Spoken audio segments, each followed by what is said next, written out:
목사입니다. 저희들이 이제 1부 예배를 마치고요. 오늘 발표실 이제 논문에 대한 발제를 해드리도록 할 텐데요. 먼저 첫 번째 생태계 위기와 그리스도인의 청지기직 제하로 논문을 작성해 주신 우리 송준인 교수님이십니다. 우리 청량교회를 담임하시고요. 지금 총신대학교에서 강의를 하고 계신 교수님이십니다.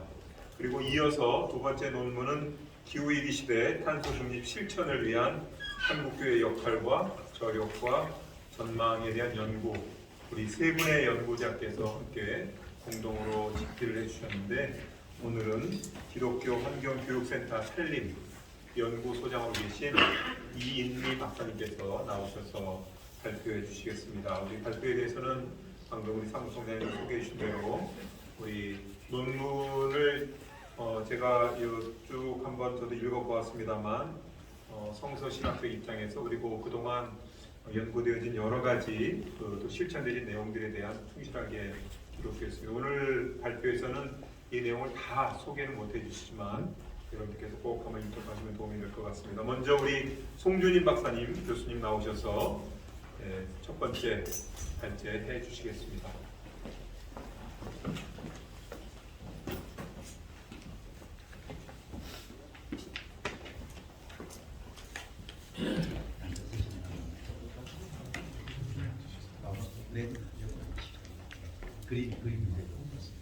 네, 죄송합니다. 우리 오늘 발제와 논찬 맡으신 분들 좀 작성해 주시면 좋을 것 같습니다. 신현태 박사님, 박 교수님도 앞에.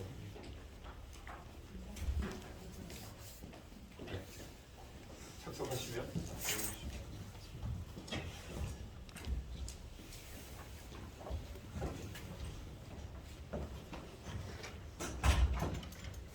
번째 발제를 맡은 청량교회 담임 목사 총신대 교수 송준인이라고 합니다.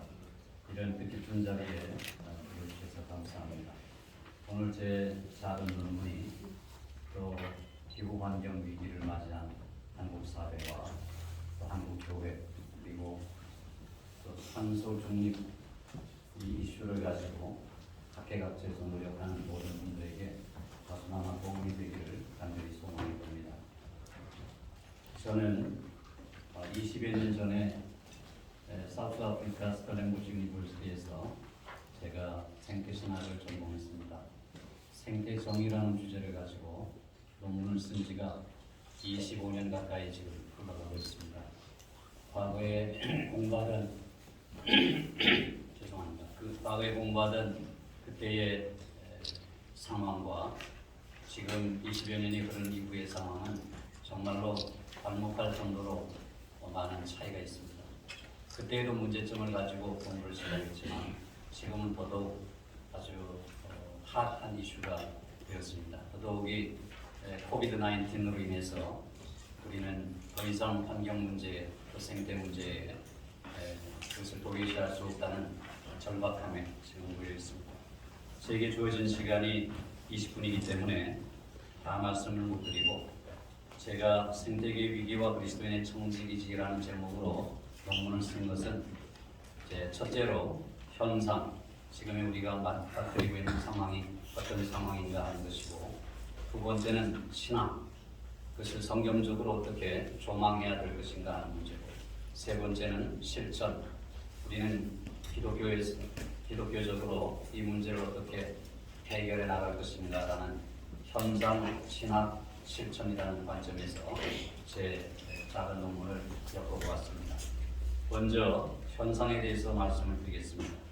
상처 입은 지구별, 인구 문제와 굶주림의 문제, 그리고 생물 다양성의 문제와 산림 파괴의 문제, 물의 문제와 쓰레기의 문제, 에너지의 문제와 기후의 문제, 이 이야기를 자세하게 늘어놓았는데, 사실은 현상에 대한 부분은 아주 다양한 참고도서를 활용할 수 있지만 제가 주로 위주했던 책이 스티븐 보우마 프레리거의 책입니다. 그 책에서 대부분 이렇게 인용을 했습니다. 그리고 두 번째 현상의 문제는 지금 우리가 관심 있어 하는 기후변화, 클라이밋 체인지라는 문제하고, 그 다음에 카본 뉴트럴리티, 탄소 중립, 네트 제로라고 하죠. 이 탄소 중립의 문제를 다뤘습니다. 이것도 다양한 관점에서 논할 수 있지만 제가 주로 의지했던 것은 2020년 한 해 동안에 이런 기후변화의 문제를 다룬 경향신문의 기사, 그리고 탄소 중립에 대해서는 다운 백과사전을 이용해서 또 다뤄보았습니다. 위키 백과사전을 이용한 것입니다. 그래서 이런 내용들은 제가 자세하게 언급할 필요 없이 우리 모두가 다 잘 알고 있는 상황이고 읽어보면 자세히 알 수 있는 상황이어서 건너뛰기로 하겠습니다. 현상의 문제를 건너뛰어서 이제 신학의 문제입니다. 이것이 이제 우리의 관심사죠. 성경적으로 생태 문제를 어떻게 바라봐야 할 것인가? 저는 세 가지로 접근을 했습니다. 인간 중심주의, anthropocentricism하고 그 다음에 오늘날의 대안으로 제시되고 있는 바이오센트리즘, 생태 중심주의, 그리고 제가 주장하는 테오센트리즘, 하나님 중심주의, 이 세 가지 관점에서 논의를 했습니다. 인간 중심주의는 우리가 다 알고 있다시피 리처드 영이라고 하는 학자의 글을 인용했습니다.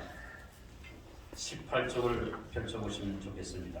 anthropocentricism, 인간 중심주의의 정의. 리처드 영은 인간 중심주의를 이렇게 정의하고 있다.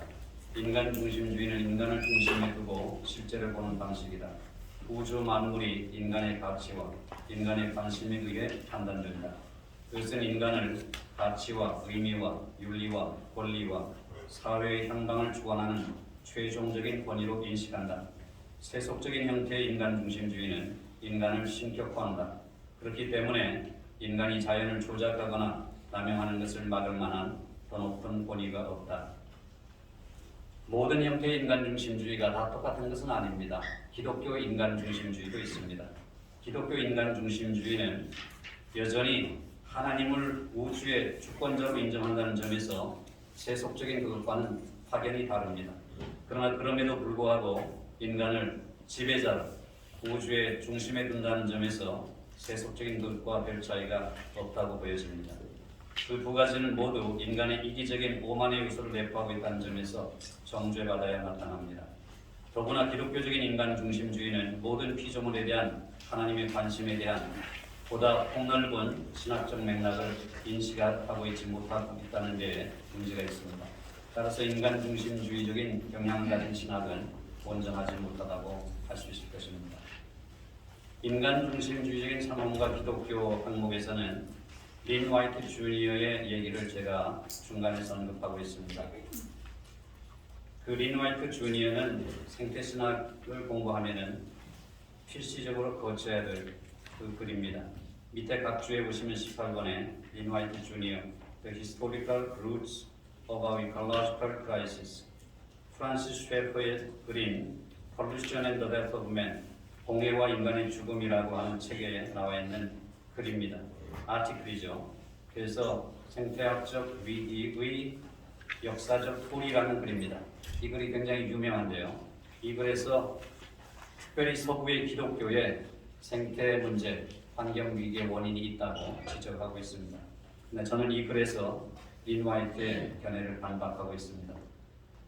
하나님의 창조론 자체에 문제가 있는 것이 아니고 또 창세기 1장 28절에 정복하고 다스리라라고 하는 창조 명령, 소위 말하는 문화 명령에 문제가 있는 것이 아니라 그것을 해석하는 데 문제가 있다는 점을 제가 밝히고 있습니다. 인간 중심주의와 성경의 가르침을 보면 기독교 내에도 토마스 베어와 같은 사람이 성경의 인간 중심주의를 가르친다고 보는 학자들 중에 하나입니다. 인간과 자연의 관계에 대한 성경적인 견해는 명확히 인간 중심적이다. 당연하죠. 성경의 관심사는 1차적으로 인간에게 있습니다. 예를 들어서 구원이라든지 또 은혜라든지 죄라든지 용서라든지 자비라든지 회개라든지 이런 주제들이 인간에게만 적용되는 것처럼 보이기도 합니다. 그래서 성경적인 인간 중심주의를 가르친다 이렇게 보는 신학자들도 많이 있는 것이 사실입니다. 그러나 여기에 대해서 존 박 주니어 지금 21쪽 하고 있습니다. 성경이 인간에게 초점을 맞추고 있는 것은 틀림이 없지만 그렇다고 해서 인간을 다른 피조물과 분리시키는 것은 아닙니다. 하나님의 형상이라는 교리도 하나님께서 다른 피조물이 인간이 창조되기 전에 이 인간과는 별개로 하나님이 보시기에 좋았다는 것을 가르칩니다. 이 점에 대한 리처드 영의 견해가 매우 설득력이 있는데요. 그는 성경이 하나님과 인간의 관계에 우선적으로 관심이 있다는 것을 인정을 합니다. 그러나 여전히 성경에는 자연에 대한 내용이 상당히 많이 있다는 점을 간과해서는 안 된다고 말하고 있는 것입니다. 생태중심주의로 넘어가겠습니다. 바이오센츄리즘인데요. 생태중심주의의 정의는 역시 리차드 영이 이렇게 설명하고 있습니다. 22쪽 위에서 셋째 줄 끝입니다. 리차드 영은 생태중심주의를 이렇게 설명한다. 생태중심주의는 전체 생태계가 모든 의미와 목적과 가치와 윤리의 궁극적인 준거점이라고 가르친다. 지구의 생태계는 모든 생명의 원천이며 지탱자이기 때문에 그 자체로 가치를 인정받아야 한다. 생태중심주의는 지구상의 모든 것이 인간의 이익을 위해 존재한다는 사실을 강하게 부인한다. 대신에 지구상의 모든 것을 전체를 위해서 존재한다는 사실을 강조한다. 이러한 견해는 자연 속에 있는 모든 것들에 궁극적인 가치를 부여한다. 폴 테일러의 Respect for Nature라고 하는 책에서는 생태중심주의적인 윤리를 철학적으로 가장 정교하게 발전시킨 책 중에 하나입니다. 그래서 테일러는 인간과 다른 피조물 사이에 존재하는 도덕적 관계를 체계적이고도 포괄적으로 논의하고 있습니다. 테일러는 이 관계를 모든 생명의 내재적인 가치를 기초하는 것으로 보았습니다.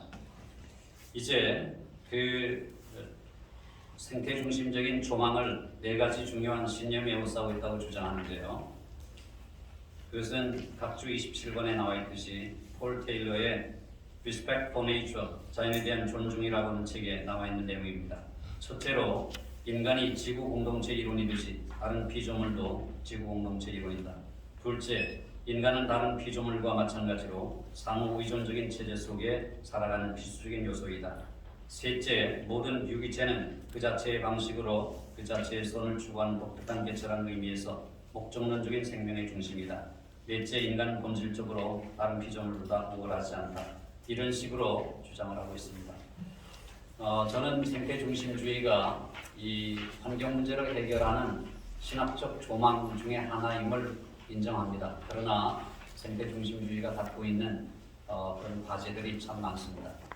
저는 생태신학을 전공한 자로서 오늘날 세계적인 생태신학의 추세가 범신론으로 향하고 있다는 강한 우려를 제가 보고 있습니다. 그래서 하나님과 인간과 자연 사이의 관계를 범신론적으로 보게 되면은 우리가 전통적으로 하나님이 최상위 개념이고 인간이 그다음에 자연이 그다음 이렇게 하이어라키가 위계 질서가 하나님, 인간, 자연 이런 것이 우리 머릿속에 자연스럽게 들어 있습니다. 그런데 오늘날 온건한 생태주의자들은 자연의 위치를 인간과 대등하게 높여줍니다. 그래서 하나님과 인간과 자연에서 삼각형 만들죠. 제일 위에 하나님, 좌편 우편에 인간과 자연을 놓습니다. 그러나 그것으로 만족하지 못하고 급진적인 생태주의자들은 자연의 위상을 인간을 뛰어넘어서 하나님까지 올려줍니다. 역삼각형 구도가 되죠. 하나님과 자연, 그다음에 인간이 하위 구조에 들어가게 됩니다. 이것이 오늘날 급진적인 신학의 입장이라고 저는 생각하고 있습니다. 저는 물론 총신의 교수로서 개혁주의적인 입장에서 제 논의를 하고 있기 때문에 생태주의자들에게는 상당히 귀에 거슬리는 논의가 되지 않을까 그런 생각을 하고 있습니다. 저는 이 생태중심주의도 인간중심주의도 완벽한 신학적인 해결책을 제시하지 못한다고 봅니다. 그래서 결론적으로 저는 페오센츄리즘, 하나님 중심주의로 가야 된다라고 하는 것을 주장하고 싶습니다. 하나님 중심주의의 정의 24쪽 하고 있습니다. 하나님 중심주의는 하나님이 모든 가치의 중심이며 만물이 하나님과의 관계에서 가치를 갖고 있다는 견해이다. 따라서 하나님 중심주의는 인간과 자연이 모두 하나님을 위해서 존재하며 또 하나님의 목적을 위해 섬겨한다고 가르친다. 리차드 영은 이렇게 말한다. 하나님 중심주의는 하나님의 우주의 중심이며 하나님만이 우주의 통일된 원리일 뿐만 아니라 모든 의미와 목적과 가치와 윤리의 원천이며 집행자라고 가르친다. 그리고 하나님이라는 무한한 준거점이 없이는 가치의 근거가 무너지고 생명이 계속되어야 한다는 이유가 사라지게 된다. 그래서 저는 하나님 중심주의야말로 진정한 성경적인 대안이다 이렇게 주장하고 싶습니다. 26쪽으로 넘어가서 하나님 중심주의의 생태학적 의미가 나옵니다. 거기에 보시면은 첫째로 위에서 다섯째 줄입니다. 끝에 하나님 중심주의는 윤리적 딜레마를 해결합니다. 인간에게 가치를 정할 수 있는 절대적인 권리를 주지 않기 때문입니다. 둘째는 하나님 중심주의는 인간의 독특함을 인정하면서도 인간 중심주의의 오만에 빠지지 않습니다. 인간은 독특한 존재입니다. 하나님의 형상으로 지음받았고요. 또 믿는 자들에게는 성령이 내주하시는 성령의 전입니다. 그런 독특한 존재이기 때문에 인간의 독특성을 인정한다는 점에서 생태 중심주의와는 차별이 되는 것이죠. 셋째는 참된 청지기직, 이것은 하나님 중심주의 안에서만 이론적 근거를 갖는다. 사실 논란이 좀 많습니다. 뒤에 가서 청지기직에서 설명하겠습니다만 청지기직이 인간 중심주의적인 개념이냐 아니면 하나님 중심주의적인 개념이냐라는 것을 가지고 논란이 많은 부분입니다. 저는 박사학위 논문에서 청지기직을 공부하면서 청지기직의 위치를 하나님 중심주의 쪽에 두었습니다. 뒤에 가면 제가 설명을 하도록 하겠습니다. 이어서 이제 그렇다면 현상 그리고 신학은 하나님 중심주의로 해결된다고 보고요. 그 다음에 마지막으로 실천입니다. 그럼 이 생태 문제를 우리가 어떻게 해결해야 될 것인가? 그리스도인의 청지기직에 대해서 제가 논의를 했는데요. 이 스튜어드십이라고 하는 것이 저는 그 박사학위 논문에서도 청지기직을 논의하면서 이런 얘기를 했습니다. 1980년대까지는 청지기직이 굉장히 중요한 성경적인 하나의 중요한 주제일 뿐만 아니라 우리 기독교인이 버려서는 안 되는 아주 중요한 그 이슈다, 그런 내용이다라는 것을 이구동성으로 찬성했습니다. 그러나 이제 생태 문제가 대두되면서 1980년대 이후에 서구신학, 특별히 급진적인 생태 신학자들은 청지기직이라는 용어가 인간 중심주의적인 생각을 갖고 있기 때문에 버려야 된다고 생각했습니다. 저는 논문에서 청지기직의 개념을 버려야 될 것이 아니라 청지기직에 대한 오해에서 비롯된 것이기 때문에 청지기직 개념을 다시금 재정의하고 그 재정의한 청지기직을 반짝반짝하게 닦아서 우리가 생태 문제에도 적용시켜야 된다고 그렇게 주장을 했습니다. 이 글에서도 마찬가지입니다. 청지기직의 성경적인 기초로 넘어가면 2장 15절에 보시면은 하나님이 여호와 하나님이 그 사람을 이끌어 에덴 동산에 그것을 경작하며 지키게 하셨다 이런 말씀이 나옵니다. 우리는 흔히 창세기 1장 28절에 정복하고 다스리라라고 하는 명령이 기독교의 창조 명령, 문화 명령이기 때문에 그 명령 때문에 인간이 자연을 파괴하고 오용하고 남용했다 그런 공격을 받습니다. 그러나 그것은 오해입니다. 창세기 1장 28절은 철저하게 창세기 2장 15절 말씀과 조화를 이루는 말씀이라고 봅니다. 1장 28절에서 아담에게 주신 창조의 명령이 2장 15절에 가면은 다시 이렇게 언급됩니다. 여호와 하나님께서 그 사람을 이끌어 아담을 이끌어서 에덴 동산에 부어서 경작하며 지키게 하셨다. till이란 단어, tear 이란 단어가 경작하다. 그 다음에 keep 지키다 이렇게 번역되어 있습니다. 이 단어들이 정복하고 다스리다라는 단어와 조화를 이룰 때에 비로소 하나님의 완전한 뜻이 드러난다고 그렇게 보고 있습니다. 그래서 청지기직이라고 하는 것을 왜 그러면은 사람들은 그것을 버려야 된다고 생각하느냐 하면 인간이 아무래도 자연보다 우위에 있다고 보기 때문입니다. 생태중심주의자들은 인간과 자연을 대등한 위치에 두거나 오히려 자연의 위상을 끌어올려야 된다고 생각하지만 청지기직의 개념이라는 것이 우리가 누군가에서 배웠습니다. 저도 모태신앙으로 태어난 사람으로 어려서부터 신앙생활을 했기 때문에 누군가에 의해서 청지기직을 배울 때에 하나님의 뜻을 위임받아 하나님 대신 관리하는 사람 이렇게 저도 알고 있었습니다. 근데 거기서 강조되는 단어가 관리라는 단어 아닙니까? 매니지먼트. 이 매니지먼트의 man이라는 접두어가 이것이 손과 관계되는 것입니다. 매뉴얼, 매니큐어 이런 말이 바로 손과 관계되는 것이죠. 그래서 매니지먼트라는 자체가 관리라는 단어인데 이것은 손으로 이렇게 주무른다는 의미를 내포하고 있습니다. 그런 점에서 인간의 오만함이 청지기직에 다 들어있다고 보는 거죠. 그러나 저는 청지기직의 성경적인 개념이 무엇이냐? 누가복음 12장 42절이라고 봅니다. 누가복음 42장 말씀 어떤 내용이냐면 하나님께서 청지기를 불러가지고 종들을 맡깁니다. 그리고 양식을 맡기죠. 그래서 그 종들에게 그 주인의 뜻을 따라서 양식을 나눌 줄 자가 누구냐? 그 종이 그렇게 하는 것을 보면 복이 있으리로다. 이 말씀입니다. 누가복음 12장 42절 말씀이요. 그래서 청지기는 종이라는 것입니다. 종이 종들을 맡아서 또 양식을 맡아서 다시 말하면 사람이 사람을 맡아서 자연 환경을 맡아서 하나님 대신 돌보는 사람입니다. 그리고 섬기는 사람입니다. 그래서 청지기직의 핵심 개념이 매니지먼트가 아니라 서번트다. 서번트의 훗, HOOD를 붙이면 섬김, 종직, 종됨이라는 뜻입니다. 저는 이제 그런 얘기를 이 글에서 하고 있습니다. 하나님께서는 틀림없이 인간을 자연보다 우위에 두신 것은 사실일 것입니다. 왜냐하면 하나님의 형상으로 지음받았으니까요. 그래서 하나님은 다스리라, 정복하라라는 단어를 주셨습니다. 근데 다스리라, 정복하다라고 하는 것을 우리가 어떻게 해석해야 될 것인가가 문제가 되는 거죠. 그래서 기독교의 창조론에, 문화명령에 문제가 있다고 제기하는 사람들에게 제가 던지고 싶은 말씀은 어떤 내용이냐면은 그 창조 명령을 잘못 해석했다는 것입니다. 제대로 해석해야 된다는 거죠. 그 내용이 무엇이냐면 2장 15절과 조화를 이루어야 된다는 것입니다. 그래서 다스림의 개념, 다스리다, 정복하다 이런 단어가 성경적으로 그럼 어떤 다스림의 모델들이 나타나 있는가? 그래서 제가 다스림의 성경적인 모델을 들었습니다. 하나님의 다스림, 종의 모델, 왕의 모델, 청지기직 모델 이렇게 네 가지를 든 것입니다. 하나님의 다스리심은 하나님은 공의와 사랑으로 다스리시죠. 여기에 착취의 개념이나 억압의 개념이 없습니다.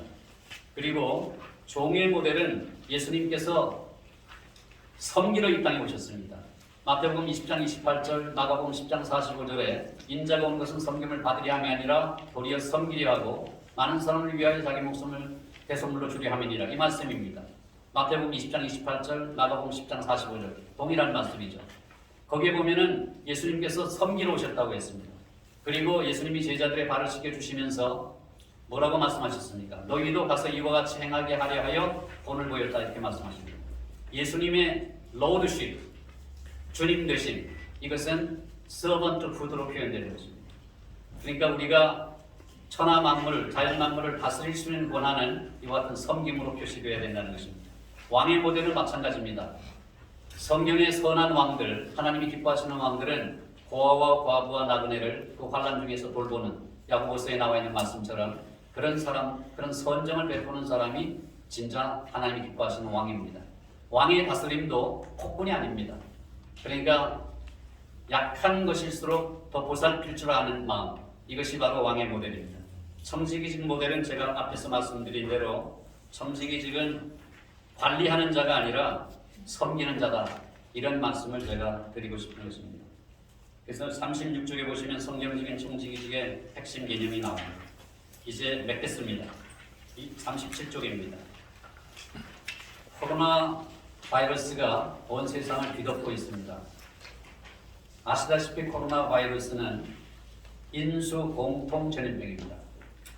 애국 출애굽 당시에 애국에 내렸던 10가지 재앙 중에 5번째 재앙과 6번째 재앙이 악질 독종입니다. 악질 재앙은 가축 전염병입니다. 독종 재앙은 인수 공통 전염병입니다. 그래서 하나님께서 가축 전염병과 인수 공통 전염병을 통해서 애굽을 심판하셨습니다. 그리고 구원을 이루셨죠. 오늘날에도 코로나 바이러스는 인수 공통 전염병입니다. 이것을 통해서 하나님이 세상을 심판하시는 것입니다. 그런 점에서 이런 모임들이 이런 생태 문제, 기후 변화, 탄소 중립 이런 문제를 가지고 논의하는 것은 매우 시의적절하다고 봅니다. 저는 결론을 이렇게 맺겠습니다.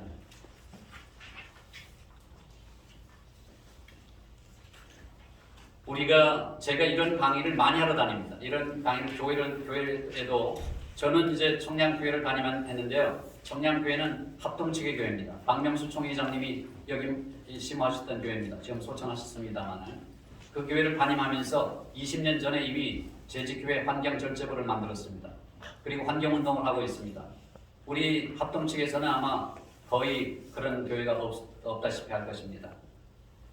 그래서 환경절제부를 만들고 그 다음에 환경운동을 전개하고 이런 강의도 하러 다닙니다. 그러면 질문이 이렇습니다. 목사님, 그렇게 해서 이 문제는 해결되겠습니까? 안 됩니다. 안 돼요. 이미 엑셀레이터를 밟고 달리고 있기 때문에 멈출 수가 없습니다. 그래서 제가 드리는 말씀이 이것입니다. 예레미야 선지자가 유다의 멸망을 눈앞에 두고 바벨론에 의해서 멸망될 것을 뻔히 알면서도 회개를 외칩니다. 여호와의 긍휼과 자비하심이 무궁하시다. 우리를 진멸하지 않는다. 아침마다 새롭다. 성실하시다. 이런 말씀을 하면서 눈물로 회개 운동을 벌입니다. 이와 마찬가지로 결과가 부정적이라고 해서 이렇게 우리가 아무리 해도 안 된다고 해서 우리에게는 이 일을 멈출 권리가 없습니다. 그러니까 우리는 하나님 나라의 완성을 위해서 전진할 수밖에 없는 것입니다. 후퇴해서는 안 됩니다. 돌아서도 안 됩니다. 그래서 prophetic pessimism이라는 말을 씁니다. 예언자적 비관주의. 결과가 비관적이라고 해도 예언자적인 사명을 다해야 된다는 것이죠. 두 번째는 이것입니다. 우리는 하나님 나라에 근접해서 하나님 나라의 날마다 가까이 다가가야 됩니다. 영어로 approximation이라는 말은 근접, 가까이 다가감이라는 뜻입니다. 우리가 하나님 나라에 근접한 삶의 방식으로 바꿔야 됩니다. 저는 대학 시절부터 샴푸로 머리를 감지 않습니다. 지금도 마찬가지고요. 환경운동이라고 하는 것은 그냥 구호로 붙여서 되는 게 아니라 의식화가 되어야 되는 것입니다. 내 삶에 그냥 배어 있어야 되는 거죠. 누가 가르쳐 줘서가 아니라 나의 삶의 방식이 그렇게 돼야 되는 것입니다. 이 일은 교육밖에 없습니다. 반복 교육밖에 없습니다. 그래서 온 교인들을 우리가 의식화시켜야 됩니다. 환경의식화. 그 일에 오늘 참여해 주신 여러분들이 주인공들이 되시기를 주의 이름으로 축원드립니다. 감사합니다. 이상으로 마치겠습니다.